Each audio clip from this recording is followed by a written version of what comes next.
어제는 2026년 토요 전도봉사대 첫걸음을 내딛었습니다. 성도님들이 많이 나오진 않으셨지만 나오신 성도님과 더불어 노란 낙원교회의 띠를 두르고 전도지와 전도용품 그리고 집게와 쓰레기 봉투를 들고서 동네를 쭉 크게 한 바퀴 돌아왔습니다. 우리가 이 일을 시작한 것은 크게 몇 년 되지 않습니다. 아마 코로나 이후로 이 일을 처음 시작한 것 같습니다. 그러면서 참 많은 변화도 있고 그 일을 통해 주시는 하나님의 은혜도 있는데 눈에 보이는 제일 큰 은혜는 참 제가 불편했던 것 중 우리가 불편했던 것 중에 하나는 우리 교회 길 건너편에 이 약수터 올라가는 길목에 늘 우리를 마주보고서 여호와 증인들이 전도지를 놓고 늘 서 있는 거예요. 단정하게 복장을 입고 시간 교대하면서 거기서 우리 교회를 마주 보고서 계속 거기서 전도를 했습니다. 근데 우리는 한 번도 전도지를 들고 밖으로 나가질 않았거든요. 근데 우리는 전도지도 전도용품도 들고 또 그보다 먼저 앞서서 누가 먼저 가느냐? 쓰레기팀이 먼저 갑니다. 집게와 휴지 봉지를 들고서 쓰레기를 주스면서 나갑니다.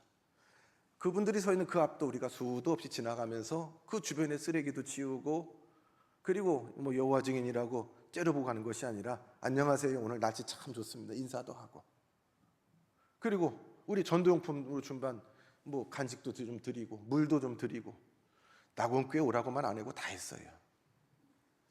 그 쭉 다녔는데 놀라운 변화는 어느 순간에 이분들이 그 자리에서 자리를 감췄습니다. 전략적 후퇴인지 모르겠어요. 나중에 보니까 저 펄벅기념관 쪽으로 가 있어요. 거기서 또 만나서 또 인사를 하고 이리로 오셨네요, 잘 지내셨어요 했더니 또 거기 또 없어졌어요. 좀 다행이다. 그래서 마음에 문득 든 생각 중에 하나는 어둠이 어둠으로 있는 것은 그 자리에 빛이 없기 때문이다. 빛이 뭘 해서가 아니에요. 빛이 있는 자리에는 어둠이 공존할 수가 없습니다. 어제 처음 올해 첫 사역을 시작했는데 사실 마음속으로 한 가지 좀 충격받은 일이 있습니다. 전도지를 들고 쓰레기를 치우면서 쭉 교회 주변을 돌아서 저 롯데아파트 쪽으로 내려가는데 먼 발치에서 젊은 여자 청년이 우리를 바라보았습니다. 섬짓 못 볼 것을 본 것처럼 멈칫하더니만 뒤돌아서서 도망치듯 갔습니다. 잠시 후 또 그 또래 비슷한 여자 청년 하나가 또 지나가 젊은 여자분이 오는데 우리를 보더니 인상을 쓰고서 그만 우리를 피해서 딴 길로 가버렸습니다. 굉장히 사실 이런 일이 흔치는 않은데 맞이 못해서 주면 받거나 그랬는데 아예 그냥 우리가 길거리에서 도를 아십니까? 이런 분 만나면은 못 들은 척하고 이러고 그냥 가는 것처럼 아주 미간을 찡그리면서 갈 때에 마음에 굉장히 충격이 됐습니다. 이게 우리 한국교회의 현주소구나. 세상이 교회를 보는 표정, 우리 교회 안에만 있으면 절대 못 느껴요. 우리끼리는 그거 못 봐요.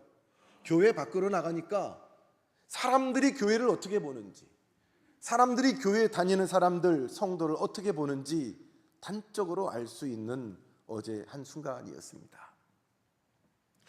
예수님은 사람들한테 제자들한테 물어봤죠. 사람들이 날 보고 누구라고 그러더냐? 선지자라고도 합니다. 죽었던 세례 요한이 살아났다고도 이야기합니다. 그런데 예수님 그 다음에 그러면 너는 나를 누구라고 하느냐? 제자들에게 질문했습니다. 너는 나를 누구라고 하느냐? 너는 누구냐라는 거예요. 내 앞에 있는 너는 누구냐? 사도행전에 보면 바울 사도께서 전도하는 중에 에베소 지역을 지나가시는데 거기서 병든 자, 귀신 들린 자를 예수님처럼 능력으로 다 병도 고쳐주고 귀신도 쫓아주고 했더니 그 지역에 원래 있었던 그 마술 이런 걸로 돈 벌던 사람들이 야, 저거 돈벌이 되겠다 싶었던 모양이죠. 사도 바울이 했던 것처럼 똑같이 귀신 들린 자에게 가가지고 했습니다. 아마도 사도 바울처럼 이러고 그 대사 똑같이 내가 예수 이름으로 명하노니 귀신아 물러가라 했을 거예요. 예, 아멘 하면 안 되는데 여기서 그랬더니 이건 마술사들인 거예요. 마술사들이. 그랬더니 귀신이 물러났을까요? 안 물러나지요. 오히려 그 귀신들의 악기가 그 사도 바울을 흉내내는 그를 달려들어서 억제하면서 그렇게 말했다는 거예요. 내가 예수도 알고 바울도 알아. 너는 뭐냐라는 거야. 너는 뭐냐? 너 짝퉁 아니냐? 너 짝퉁 아니냐? 어쩌면 전도지르고 나가서 쓰레기를 주스면서 복음을 전하는 우리들에게 인상을 쓰는 세상 사람들, 당신들 교인 맞아? 낙원교회 띠 달고 왔는데 낙원교회 짝퉁 아니야? 우리가 회사 가서도 학교 가서도 바깥에 나가 살면서도 당당하게 내 집 대문에 교패를 달지 못하고 옛날처럼 차 뒤에 나는 교인입니다, 하나님 믿는 사람입니다, 물고기 마크를 달지 못하고 낙원교회 교인입니다라고 밝히지 못하는 것은 어쩌면 저나 여러분이나 짝퉁 아닙니까? 드러날까 봐. 내 안에 하나님이 없고 내 안에 진리가 없고 내 안에 능력이 없는 것이 드러날까 봐 우리는 어디 가서 교회 다닌다고 낙원교회 교인이라고 말도 못하고 다니는 건 아닙니까? 사랑하는 성도 여러분, 오늘 바울 사도를 통해서 성경은 우리에게 강력하게 말합니다. 너희가 전에는 어둠이더니 이제는 주 안에서 빛이라. 그러므로 빛의 자녀들처럼 행하라. 바울 사도를 통해서 말씀하십니다. 너희가 어둠 속에 있었다라고 하지 않습니다. 어둠이었다. 아예 어둠이었다. 존재 자체가. 근데 지금은 빛 가운데 있다가 아니라 지금은 어둠이 아니라 너희 존재가 빛이라는 것입니다. 우리 기독교 사상가인 C.S. 루이스라는 분 여러분 들어보셨을 거예요. 이분이 이런 말을 했어요. 한 사람이 어두운 방에 있는 것과 그 사람이 어두운 방 자체가 되는 것은 전혀 다르다라는 거예요. 그러므로 그리스도인이 된다는 것이 무엇입니까? 그것은 근본적인 내 존재의 변화입니다. 온탕과 냉탕을 오가거나 밝은 방과 어두운 방을 오가면서 촛불 들고 왔다 갔다 하는 것이 아니에요. 내가 어둠이었는데 어둠 자체인데 내가 빛이 된다는 것입니다. 예수를 믿는다는 것은 삶이 조금 좋아지는 것, 삶이 좀 나아지고 밝아지는 것이 아닙니다. 예수를 믿는다는 건 내 존재 자체가 바뀌는 사건입니다. 그래서 오늘 바울을 통해서 말합니다. 빛의 자녀들처럼 살아라. 빛의 자녀, 빛이 되었으면 빛처럼 살아야 한다. 그 빛의 자녀처럼 사는 건 어떻게 사는 겁니까? 오늘 주신 말씀을 가지고 한 3가지로 깊이 생각해 볼 것입니다. 첫 번째로 빛의 자녀는 하나님이 보시는 그 중심을 따라 삽니다. 하나님이 보시는 하나님의 시각, 하나님의 관점으로 세상을 바라보고 사람을 바라보는 겁니다. 과거에 우리가 참 과거에 목사님들과 우리 교인들하고 불편했던 시간들이 있었습니다. 그 목사님을 청빙할 때 모셔올 때 작고하신 원로 장로님이 저한테 그런 말을 했어요. 너무 인물도 좋고 이력서를 보니까 학력도 좋고 프로필도 좋고 커리어도 좋고 무슨 상도 타고 너무 훌륭한 목사님 같아서 모셨다는 거예요. 근데 그 목사님하고 실패했어요. 그 마지막에 그 말씀을 딱 했어요. 하나님은 중심을 보는데 우리는 중심을 못 봤습니다. 가슴 아픈 고백이에요. 그 일뿐입니까?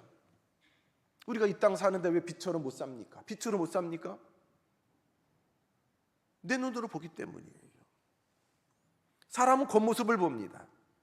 그저 살아온 경력대로 살아온 나이대로 내 경험대로 보니까 이런 사람들이 이러더라, 이렇게 하는 사람들이 이리 가더라, 이런 사람들은 저러 가더라. 데이터가 축적이 되니까 그것을 의지해서 나중에는 확신을 합니다. 내가 살아온 경력이 내가 보니까 배가 이 모양이면 저 배에 딸이 들어있어, 아들이 들어있어. 밑에 동네 아줌마들이 지나가는 임산부 보고 얘기하는 걸 제가 봤어요. 저희 집사람 배 모양을 보고서 그 배 모양을 보니까 딸이 나오겠어 했는데 아들만 둘 낳습니다. 근데 우리는 그걸 확신해요. 맹신해요. 그래서 얼마나 우리는 낭패를 봅니까? 그러나 하나님은 뭐를 보세요? 중심을 보세요. 하나님이 중심을 보실 때 하나님은 틀림이 없으십니다. 사무엘상 16장에 보면 이 사건이 나오는데 처음 기름 부세웠던 사울왕이 그만 저가 하나님의 은혜를 잊어버린 채 교만하다가 버림을 당합니다. 이에 사울왕을 기름 부었던 선지자 사무엘에게 하나님은 다시 말씀하세요. 사무엘아, 베들레헴으로 가서 거기에 이세란 사람의 집에 가라. 거기 가면 왕을 삼을 만한 왕감이 있다, 임금감이 있다. 사무엘이 하나님의 말씀에 순종해서 베들레헴으로 갑니다. 그리고 아니나 다를까 갔더니 이세라는 사람의 집이 있고, 마침 갔더니 그 집에 아들들이 쭉 있습니다. 여차 저차 이차 해가지고 제가 여기 왔습니다 라고 얘기했더니 이세가 아유 그래요 감사하죠 하면서 아들을 쭉 줄 세우는데 1번 아들 제일 큰 아들이 엘리압인데 딱 보니까 등치가 좋아요, 기골이 장대해요, 키도 크고 인물도 좋고 눈빛도 좋고 외모도 훌륭합니다. 사무엘이 아멘 해버렸어요. 야, 틀림없이 하나님이 이 사람한테 기름 부으라고 나를 보내셨구나. 이 사람 맞죠 주님? 그랬는데 하나님 말씀하세요. 그때 하신 말씀이에요. 아니다, 사람은 외모를 보거니와 나 여호와는 중심을 보느니라. 사무엘은 놀랐습니다. 결국 하나님이 선택한 사람이 누구였습니까? 그 자리에 있지도 않은 막내 아들 다윗이었습니다. 우리 사람은 외모를 봅니다. 하나님은 우리가 보지 않는 혹은 우리가 볼 수 없는 중심까지도 꿰뚫어 보시는 분입니다. 하나님이 선택한 그 다윗은 아버지도 못 봤어요. 아버지도. 부모도 자식을 못 알아봤는데 그래서 그 자리에 없었습니다. 그 시간 그 자리에 있지 않고 오히려 들판에서 외롭게 홀로 양을 치고 있었습니다. 사람의 눈에도 보이지 않는 들판에 그는 홀로 있었습니다. 그러나 하나님의 눈은 이새의 집에 그 많은 아들들이 있는 것이 아니라 외롭게 들판에서 양을 치고 있는 다윗을 보고 있었습니다. 사랑하는 성도 여러분, 빛의 자녀는 사람의 눈을 의식하며 살지 않습니다. 사람의 눈을 의식하며 살아가는 인생도 있지만 빛의 자녀는 그 대신에 하나님의 눈, 하나님이 지금 어디를 보시는지 하나님의 중심을 의식하며 살아갑니다. 하나님의 사람은 사람이 보지 않아도 정직합니다. 사람이 누가 알아주지 않아도 충성합니다. 사람이 칭찬하지 않아도 하나님 앞에 신실하게 살아갑니다. 그래서 누가 뭐라고 하든 그 말 한마디에 일희일비하지 않습니다. 왜냐하면 하나님이 아시면 되니까요. 그래서 에베소서 5장 10절에는 이렇게 말합니다. 주를 기쁘시게 할 것이 무엇인가 시험하여 보라. 빛의 사람, 빛으로 살아가는 사람은 늘 그의 마음의 생각에 하나님이 있습니다. 내가 무엇을 해야 하나님이 기뻐하실까? 내가 어떤 마음으로 어디를 보고 어디로 가서 무엇을 해야 하나님이 기뻐하실까? 그의 모든 관심사는 하나님 앞에 있습니다. 신앙은 여기서부터 시작되고 여기서부터 깊어집니다. 신앙이 어린 사람들은 가끔 이렇게 말합니다. 이쯤 하면 됐지. 이만큼 헌신하면 됐지. 이만큼 예배하면 됐지. 이만큼 헌금하면 됐지. 이 정도 하면 됐지. 그 기준이 뭐예요? 뭐 누구도 이렇게 하는데 누구도 저렇게 하는데 나만큼만 하면 다들 그러고 사는데 나만 그러고 사나? 이 정도 하면 나는 양반이야. 기준이 누가 돼 있어요? 사람이 돼 있습니다. 그러나 하나님 앞에 살아가는 빛의 사람은 늘 그 상황 가운데에도 하나님이 기뻐하실까? 하나님이 받아주실까? 하나님이 끄덕여 주실까? 이 질문 하나가 그 존재의 의미를 설명합니다. 두 번째로 빛의 자녀는 어두움을 드러내는 삶을 삽니다. 여러분, 빛의 특징이 무엇입니까? 11절을 보면 빛의 특징이 나타나는데 열매 없는 어두움의 일에 참여하지 말고 도리어 책망하라. 책망하라라는 것은 지적하고 가르치고 뭐 이렇게 하는 얘기가 아니에요. 싸우라는 얘기가 아니에요. 빛으로 그 어둠을 드러내는 존재적 삶을 살라라는 겁니다. 빛이 막 어둠 보고 너 빨리 나가라 밀어냅니까? 어둠과 빛이 뒤엉켜서 막 싸웁니까? 아닙니다. 빛의 존재는 그 자리에 있으면 어둠이 물러가게 되어 있습니다. 빛이 들어오면 어둠은 자연히 공존하지 못하고 사라집니다. 이 사건을 잘 보여주는 것이 요한복음 9장에 나타나는데, 요한복음 9장에 보면 우리가 잘 아는 실로암에 관한 내용입니다. 실로암은 나면서부터 시각장애인이에요. 한 번 본 적이 없어요. 빛이 뭔 줄 모르는 사람이에요. 그 사람이 예수님을 만나고 실로암 목가에 가서 씻으라는 주님의 말씀을 듣고 눈이 밝아진 그 놀라운 사건입니다. 한 번도 빛을 본 적이 없는 사람입니다. 그런데 그 빛이 그에 들어왔다 온통 세상이 빛이 되었습니다. 그래서 그는 그 빛을 보고 기뻐합니다. 이야, 이게 빛이구나. 말로만 듣던 그것이 이것이구나. 그는 기뻐합니다. 그런데 빛으로 살던, 빛을 늘 보며 살던 바리새인들은 그 순간 화를 내고 분노합니다. 왜 그렇습니까? 온전한 빛이 그들 안에 들어왔을 때에 그들의 어두움이 드러났기 때문입니다. 눈을 뜬 이 사람은 점점점 믿음이 깊어집니다.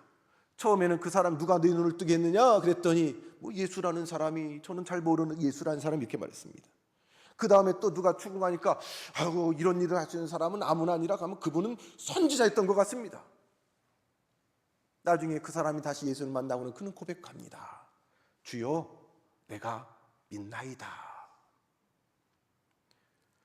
그러나 반대로 바리새인들은 저들의 마음이 점점점 더 굳어져 갑니다. 여러분, 빛이 쫙 들어오면 다 두 가지 반응이 있잖아요. 어떤 사람은 깜깜한 가운데 빛이 들어오면 눈을 더 활짝 뜨고 더 이렇게 살피며 보는 사람이 있습니다. 그러나 어떤 사람은 찡그리면서 그 빛을 가리면서 빛으로부터 멀어져 가는 사람이 있습니다. 하나님의 말씀이 우리 인생에 와닿을 때에 사도행전에 보니 어떤 사람들은 그 말 베드로의 설교를 듣고 하나님의 말씀에 찔림을 받아서 가까이 나와서 고백합니다. 그러면 우리가 어떻게 해야 합니까? 내가 어떻게 해야 합니까? 찔림을 받아서요. 점점 더 빛으로 나가면서 내가 어떻게 해야 됩니까? 너의 죄를 고백하고 회개하고 죄 사함을 받고 세례를 받으라. 그리고 성령을 받는 인생이 있는가 하면 사도행전 7장에 스데반을 통하여 하나님 말씀하시는데 둘러싼 사람들이 그 말씀을 듣고 똑같이 찔림을 받았어요. 어둠에 그들의 죄가 드러난 그 사람들은 오히려 진리를 말하는, 하나님의 말씀을 말하는 스데반을 향하여 돌을 들고 그를 쳐 죽였습니다. 사랑하는 성도 여러분, 우리 성도는, 그리스도인들은 세상의 빛입니다. 빛은 말로만 되는 것이 아닙니다. 내가 빛입니다라고 떠드는 것이 아닙니다. 빛은 거기 있으면 자연스럽게 드러나는 겁니다. 우리 중고등학생들 가운데 너 혹시 교회 다니니? 너 혹시 하나님 믿는 아이니? 여러분, 빛으로 사는 거예요.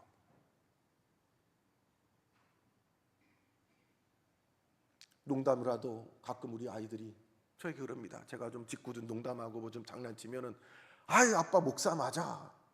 목사 맞아. 가슴이 철렁 내려앉아요.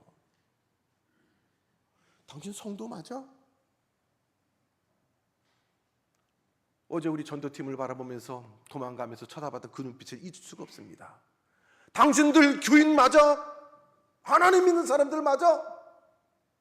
그 사람들이 당신들 어떻게 이럴 수가 있어? 세상이 이 지경이 돼가는데 성경책에 손을 얹고서 선언하며 기도하는 그 나라가 영혼을 사륙하는 일에 그렇게 아무렇지도 않게 전쟁을 일으키고, 당신들 안에 하나님 있는 거 맞아?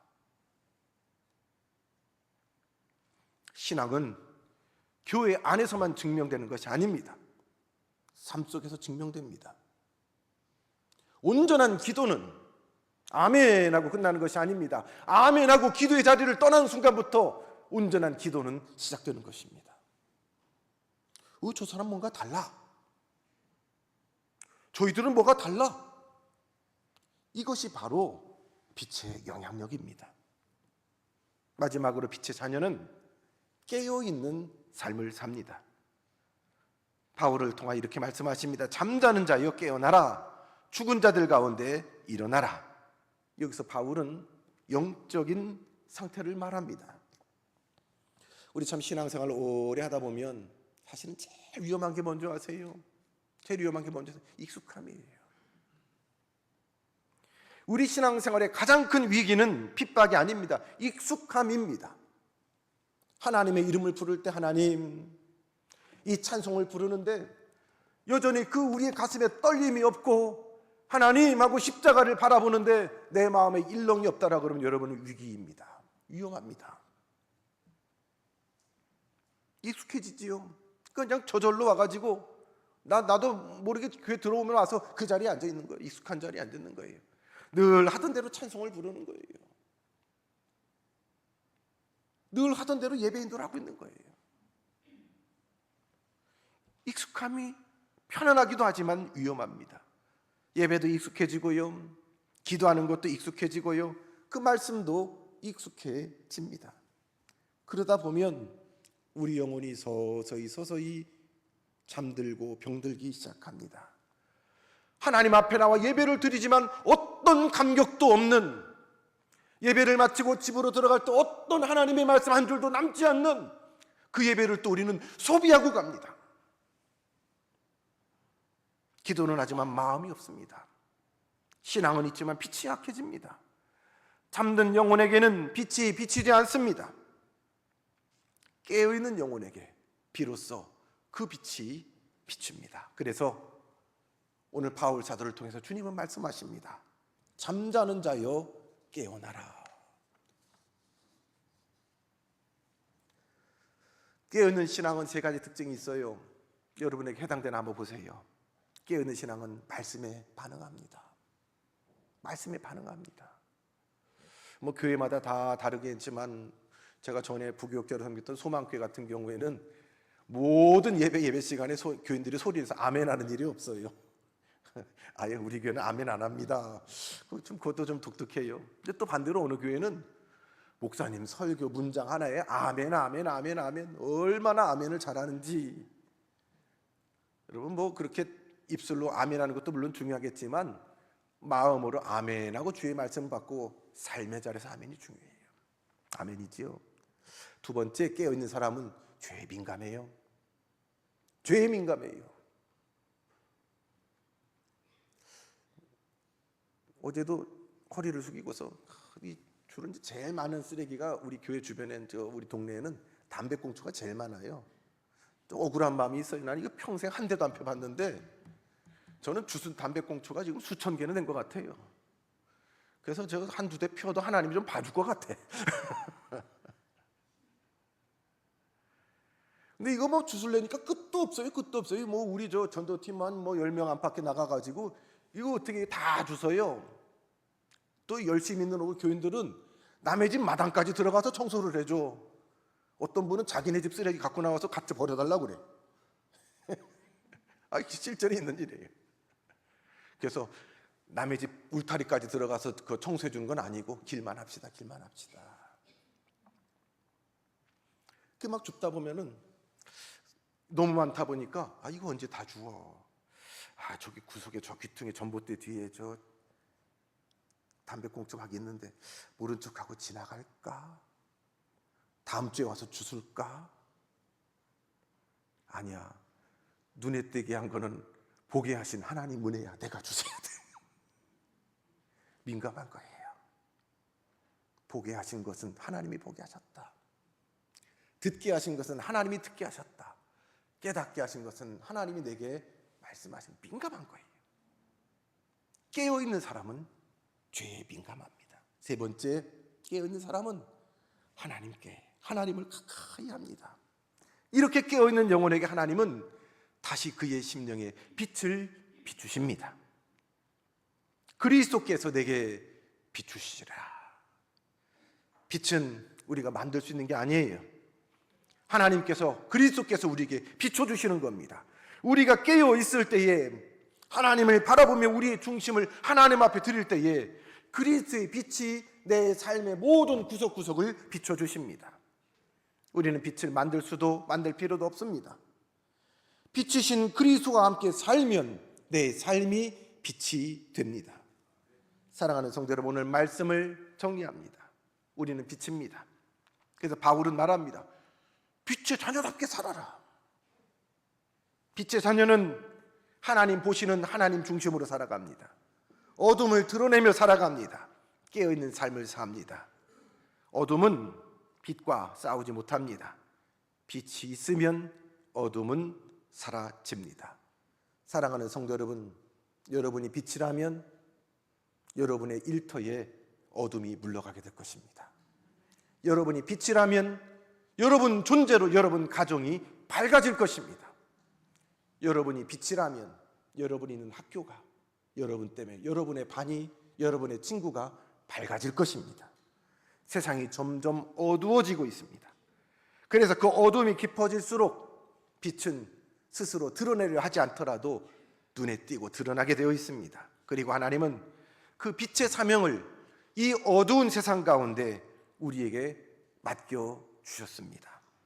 여러분의 자리에서, 여러분 가정과 일터와 학교와 여러분의 삶 가운데에 우리 주님 그리스도의 빛이 빛나고 드러나기를 주님의 이름으로 축원합니다. 고맙고 감사하신 아버지 하나님, 어둠이었습니다. 그러나 이제는 우리가 빛입니다. 주님, 빛은 까닭에 우리를 어두움 가운데로 이끄셔서 그 자리를 비추게 하셨습니다. 소금인 까닭에 오염된 그곳에 우리로 녹아지는 삶을 살게 하셨습니다. 그 사명으로 내게 주신 내 생애를 녹여내며 비추며 살아가게 하시옵소서. 예수님 이름으로 기도드리옵나이다. 아멘.